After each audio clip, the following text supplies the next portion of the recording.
So I looked at my Steam playtime and realised I spent an unreasonable amount of hours playing a game about ants, which wasn't really part of the life plan. Here's why Empires of the Undergrowth caught me completely off guard. Empires of the Undergrowth is a real-time strategy game that presents itself in a very approachable way. It's not overly complex, and you're not staring at a screen full of spreadsheets. To begin with, you're just watching ants scuffle around doing their thing. You build tunnels, send out worker ants to grab food, raise soldiers, and try not to get absolutely wiped out by all of the other inhabitants of the Undergrowth.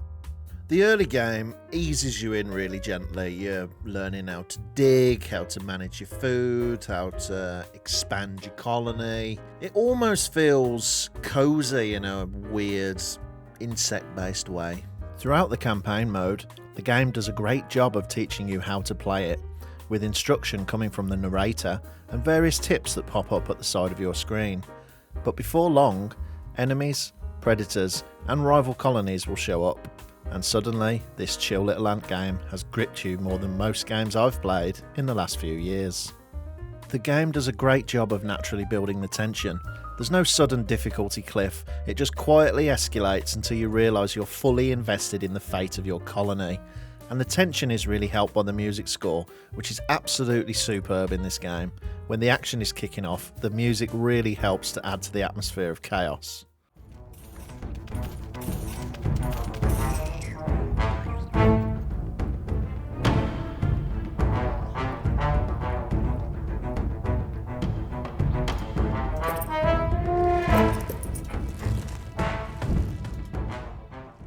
The main gameplay loop is simple on paper. You gather food, you expand your nest, and defend your queen, who serves as the heart of your colony. If she dies, it's game over. But it works because everything is constantly pulling on those systems at the same time. You're never really finished with anything. Food always runs out, space always feels tight, and enemies are always a problem. And the campaign missions stay interesting as you play through different species of ants. Sometimes your ants will need to kill and eat other critters, and sometimes they'll have to collect leaves to feed the colony. As you progress through the campaign, you'll switch between the missions out in the Undergrowth and the missions based in a formicarium located inside a science lab.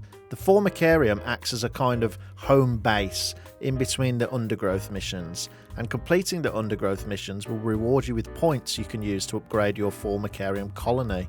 Switching between these two modes allows the game to have great pacing. After a chaotic mission out in the Undergrowth where you may have barely survived, you can come back to the formicarium and take your time to expand your colony with your new rewards. And it's this balance that makes it really easy for you to lose an entire evening playing this game. Now, that being said, there are a couple of things that I didn't like. First, visual clarity. Once your colony gets big and a full-scale fight breaks out, things can get a bit messy on screen. It's certainly not unplayable, but there are moments where your ants and the enemy ants merge into one blur of chaos, and it can be a bit tricky to see what's going on. Second, the last few campaign missions aren't quite as strong as all the others. It just kind of fizzled out a bit at the end for me. And third, every now and again in the formicarium, the scientists will move your queen ant into a new location, and you will have to start your colony again from scratch. I'd have much preferred it if I could have kept the same colony all the way through and had a really big base by the end of it with tons of ants. But to be honest, I'm kind of nitpicking because this game's class. It absolutely oozes personality and soul, and the voice acting is a big part of this game's identity. The narrator, through the campaign missions, provides a nature documentary style description of everything that's going on, and it's really good. The ants have been spotted by Cicindela hybrida, the northern dune tiger beetle. With its long, slender legs, it's the king of speed on these intertidal flats. Its wide, carving jaws will slice effortlessly through squads of wood ants. It's going to take a monumental unified effort to bring this beast down. And the other brilliant voice actor is the mad scientist studying your colony back at the formicarium, who provides much humour and chaos. I don't want to spoil anything here, but trust me, the Formicarium missions get absolutely wild towards the end, as the scientist taking care of you becomes progressively more unhinged.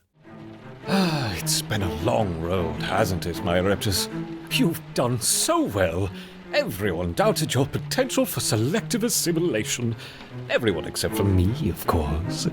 The game also offers tons of replayability, with 6 different difficulty settings, along with highly customisable skirmish and free play modes. So, who is this game for? Well, if you're a real-time strategy fan, you're going to feel right at home with this one. Perhaps you're someone like me who grew up on some of the RTS classics like Command & Conquer, Age of Empires, or Dungeon Keeper. If you're one of those people, you're probably going to love this. It makes me so sad that everything's digital now. But even if you're not an RTS veteran, and you're someone who just loves a good nature documentary, I think this game could be for you also. You can turn down the difficulty settings, follow along with the pop-up tips and the instructions of the narrator, and I think there's a really fun, unique, almost cosy campaign for you here. The tide is in, and soon night will fall. As the temperature drops outside, nocturnal creatures begin to awaken. It would be wise for the roofer colony to stay underground, and hope that their nest remains hidden until the morning.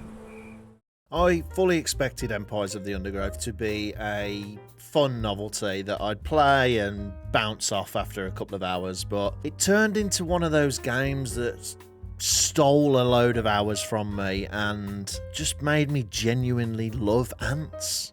So if you like strategy games that are tense without being overwhelming, this one is genuinely worth your time.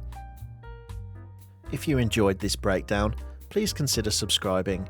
I'll be bringing you more videos like this one on indie games that surprise me, sometimes in very strange ways. Thanks for watching, and if you've become emotionally invested in digital ants, please let me know in the comments.